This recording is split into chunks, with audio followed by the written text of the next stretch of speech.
So, thank you, Nick. I'm Marianne Grady Flores. I'm from Ithaca, and my question is if you could speak a little bit more about how militarism or the mechanics of the militarism actually feeds into the problem of climate change. For example, just the liftoff of our the rockets that coordinate the satellites, or I should say the satellites that coordinate the war, the drone operations and others. But if you'd want to speak further on that. Yeah, I think that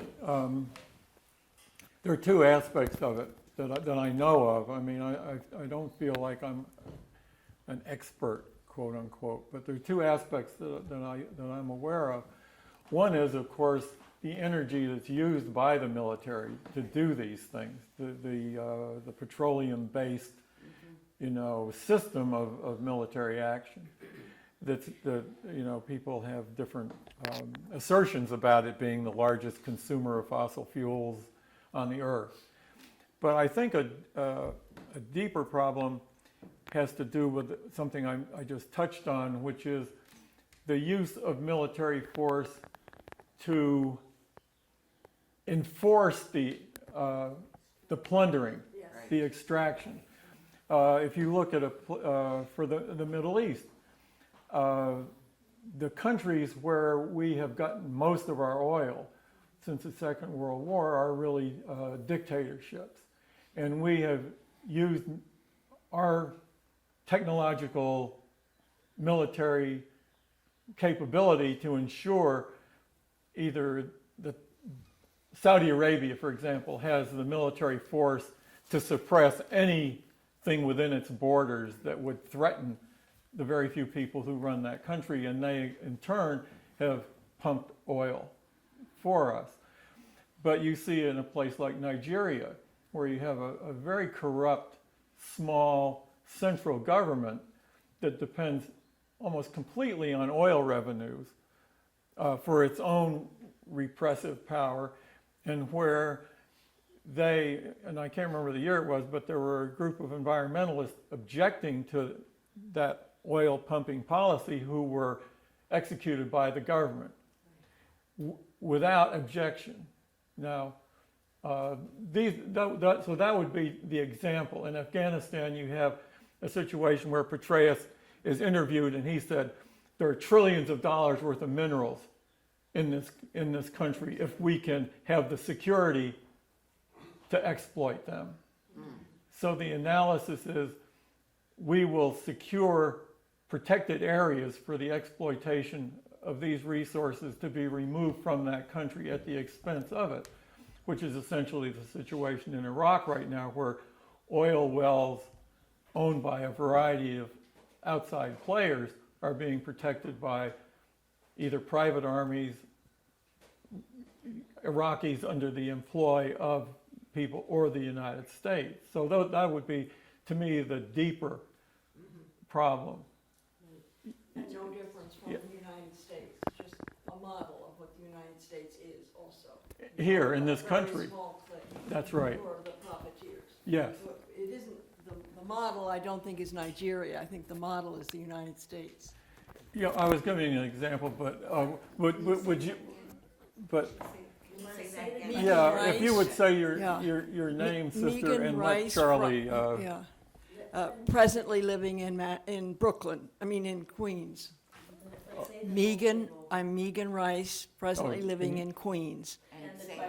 And the question, I just said, would we not say that Nigeria is just the offshoot or the puppet or the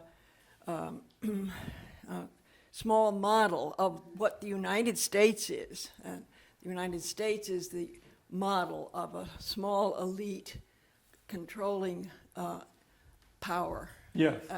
Yeah. That is profiteering.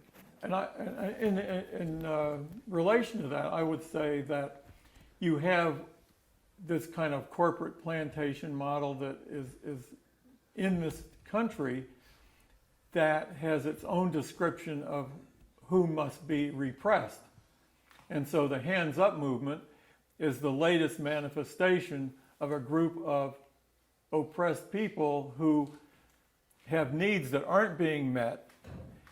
And we have oil wealth and fossil fuel gas.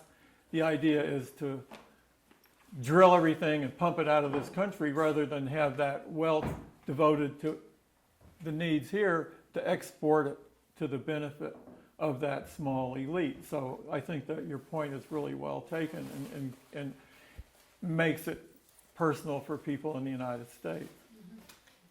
I wanted to just add something. This is Mary Ann again, just to add the fact that the EPA, or I should say the military, is exempt from all of the standards of being a polluter. It's just one little footnote. It's a very important point. Yeah. I'm Valerie Niederhofer, Buffalo.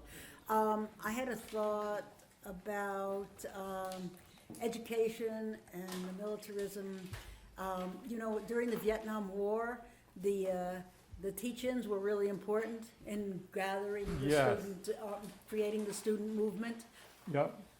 And it's one extra reason that they're denigrating education now. Teachers are being put down, they want to lower their salaries, take them away from working. And I think that works perfectly with their plan That's to a keep very people interesting- uneducated. Yep. Don't want to be eggheads.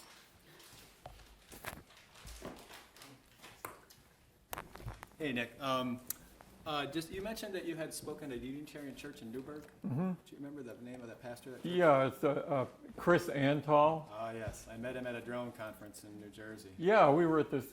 You were at there the- also. That's right. Yeah. Mm-hmm. Did he tell you the story of how he lost his chaplaincy position there in Afghanistan? Do you remember what he said? Uh, You could say it, because I think it's very interesting, and you may know other aspects of it. Okay, my name is Mark Carver. Put the mic near your mouth. Because Nick mentioned that, I just wanted to tell this little story because I had lunch with him after I met him, and I was very interested because my image of a chaplain was somebody who always supported the military line right down the line, and this was clearly not the case with this chaplain, a Unitarian Universalist chaplain. I asked him why he went, and he said duty and compassion were the reasons he went. And so he went to Afghanistan. I think he was, at the major base there, Kabul, and he established And in the Army. and in the Army, right. All the chaplains are part of the Army, and he realized, I don't know if he realized before he went there, that our policies were genocidal. And so he gathered this community around him, and people came to his services and stuff, and he started being open about it. And I missed the word that you said. You went too fast. Say it more slowly. He what? he realized that we were pursuing genocidal policies in Afghanistan. And when he gathered his community around him, he started to be open about that fact. And members of the military started to be open about their misgivings and that fact. And of course, it got to the higher ups. And he got called on the carpet to the head chaplain, who happened to be a Catholic convert who was married. Can't remember his name. And he said, he was told, I asked, well, what did you talk about? He said, well, he told me I was being too honest. And so do you want to say what happened to him? He was kicked out, basically, as I recall. What else? Tell the rest. This man's name, and I should say it again because people may want to look it up on the internet, because there is some information about this. His name is Chris Antal, A-N-T-A-L. And at one point in Afghanistan, he wrote, it was almost like a poem. It was sort of a homily, a Sunday reflection that really spoke to what Mark was just saying. And so he was removed from Afghanistan, kept in the Army, but it wasn't clear that he might be thrown out of the Army also. but I think he was reassigned and now he's in the reserves, but he still is a chaplain. And he's in an interesting situation because he has a lot of empathy for the people who are in the military and wants to respond to their spiritual needs. But at the same time, he's got a fundamental disagreement with the purpose of this, and I don't know whether he's fully resolved, how he wants to address this, but I think he has had a tremendous amount of courage to really be willing to openly take on these policies. I wanted to just speak a little bit about this drone sensor operator in Las Vegas. His name is Shane Owens, and I don't know him personally. I just know him through what I've read in the newspaper. But basically, the sensor operator, there are two people who fly a Reaper drone or a Predator drone like this one that we have here. Underneath this Reaper drone is a ball turret, and in that turret are video cameras and targeting equipment. And so the pilot of the drone is the one who controls up or down, sideways, turns, whatever. The sensor operator controls the ball, what the drone is seeing. If we want to look over there, so he'll turn there. He say, "We'll turn the plane, go there," and so. But he's also the trigger person, and the sensor operator is the one who does the killing. Okay, you might know of Brandon Bryant, who has spoken about his misgivings and sadness of drone operations. He was a sensor operator. This man, Shane Owens, was a sensor operator.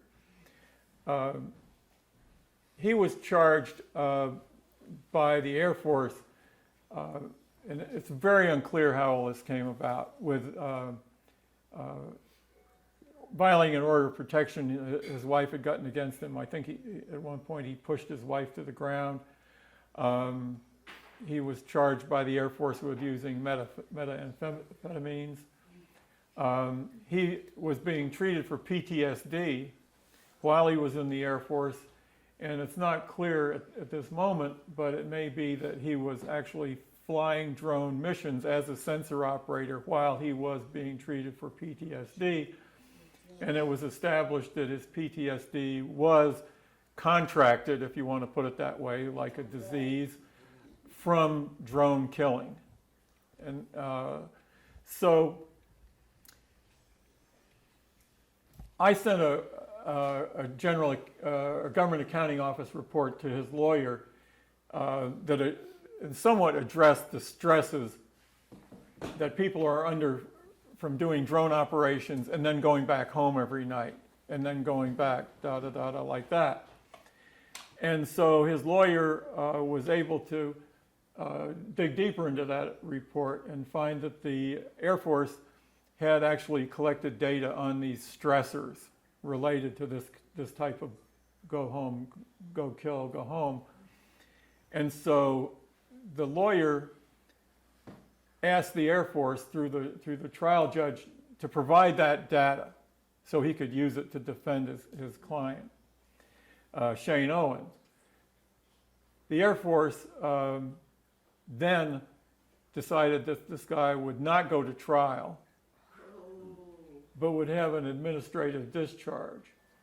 Now, Owens took that rather than want to go to trial because the lawyer explained to me that although the rules of evidence are favorable in the military to allowing all kinds of evidence that they might not be in a civilian court, the jury that he would have gone up against, because this was a criminal charge, would be made up of people from his squadron and the commanders.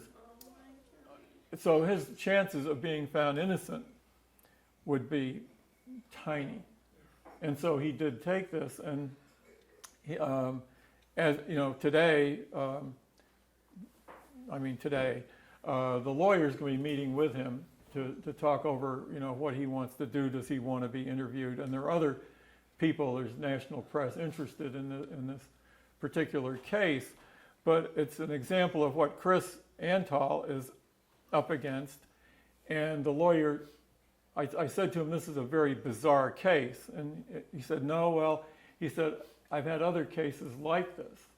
And I said, oh, really? And he said that there had been 3 cases in the last 2 years that have come to some legal point of people troubled by the killing that they're doing.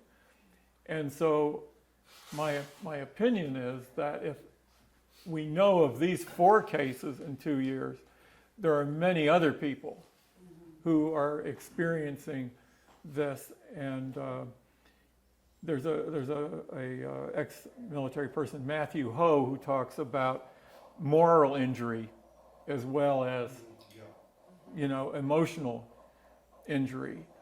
And we're doing these ads, refuse to fly, and we believe that there are many people. There's about 8,000 people in the military involved in one way or another in drone operations. And so we believe that they and their families are having a lot of difficulties that they either know or don't know relate to this. So when we speak of robotic weapons, that looks good to a military corporate mind because we're taking the human factor out of this that is proving to be problematic. They're having a hard time getting enough people who want to stay in drone killing for a variety of reasons. They say long hours, but my opinion is that it's a deeper emotional issue that attaches itself to things that people could argue, I don't like the hours. And sometimes you object to things you don't even know why it is. It's just making you feel bad. So this is the kind of clock cuckoo world we find ourselves in right now, where humans are being asked to do inhuman things. My opinion is that the professional military is in fact a disadvantaged class being treated unequally under the provisions of the 15th Amendment of the Constitution, where they could actually sue the government and the American population for discriminating against them by sending them repeatedly into situations, unlike any other war before, where they can't survive and they're emotionally, and their families can't survive emotionally and economically, and the VA will not help them. This is an extraordinary situation that we have come to take as normal. Yes. Sorry to butt in again, and really very apologetic having to add to this. Simply I'm Megan Rice from Queens at the moment. Please don't apologize. We're having a conversation. Right, but it's just by happenstance of life. I happened to be at the Nevada test site in the 80s and in the 90s. And what we are saying today, this morning in this room, was happening in the 80s and 90s to the 5,000 who were there secretly, not able to tell their wives or their children what they were doing, which also goes back to 1939 and 40 with the Manhattan Project. But the toll that was taken that you're describing with the drones is not unique. In those years, the 80s and the 90s, Louis Vitale was ministering to those families and hearing and the exact same thing, the breakdown of the families, because then their husbands could come back to Las Vegas in these huge luxury buses that we would see driving back and forth 60 miles. Wow. With the exact same family problems to deal with. Thank you. Thank you. Nick, I had Mary Ann Grady again. As I'm listening to you describe the three, or the four cases, it comes to mind that we could pull together a war tribunal on their behalf and have a citizen's trial where this is exposed, which is what we did during the St. Patrick's 4 trial. We brought in That'd be tremendous. soldiers, attorneys, experts. We have the chaplain, bring in everybody and make this as public as That possible. would be really great. Yeah, so that's one thing, but, the other thing I was thinking back in an earlier comment is not only, are they shutting down education in many ways, as Val said, but also, just up the road here, 15 minutes, 20 minutes away is Cornell University, where the nanotech building, Duffield Hall, is doing the R&D, much like all of the exclusive universities, the Ivy League universities and others, doing the bidding and the contracting of new development of the war machine.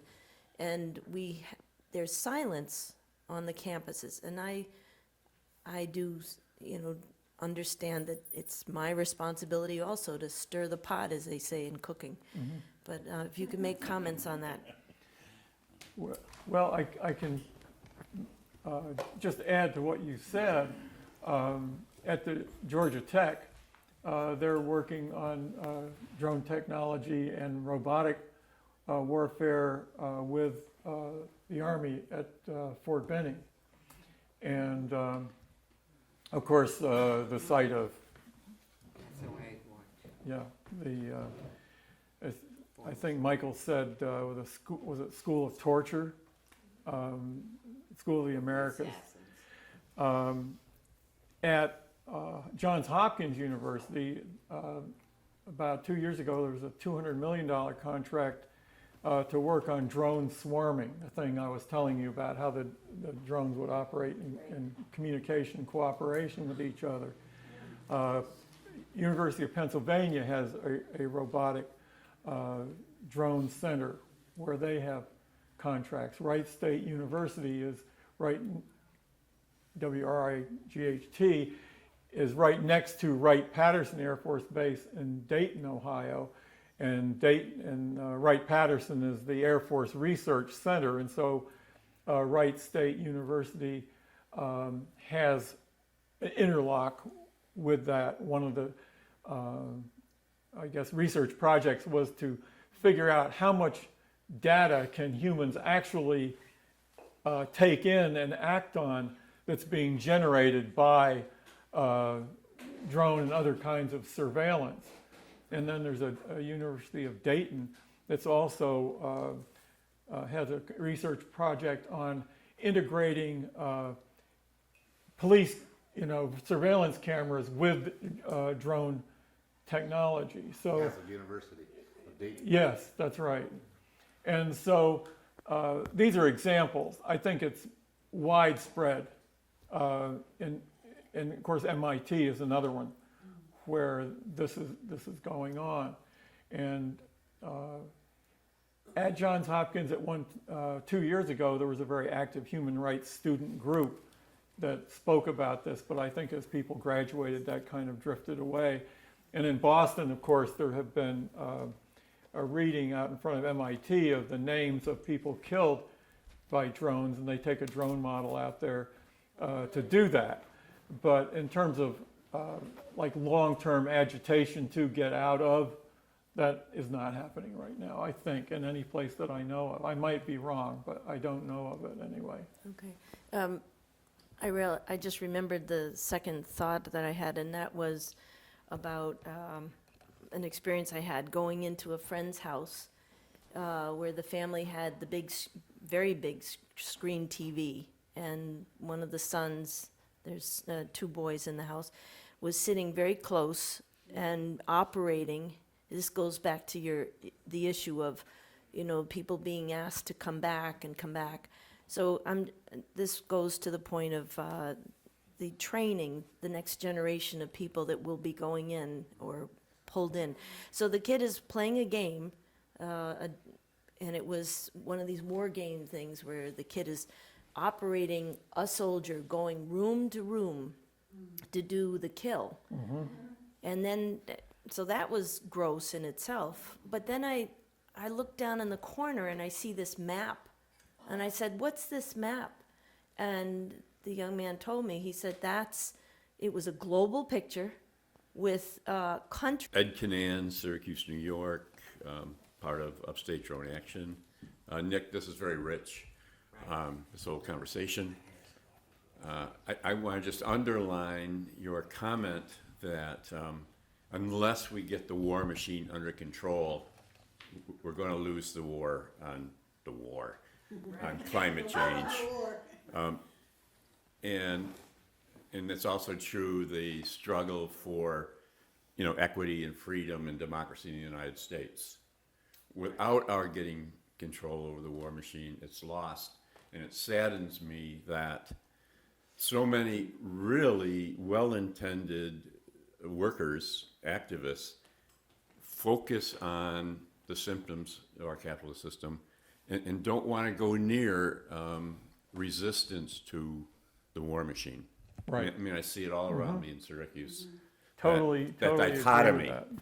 that. They don't want to be a part of calling out, exposing the war machine, which is particularly embodied at Hancock Air Base, the Reaper Drone Hub. Yeah, yeah, Thank you. thank you.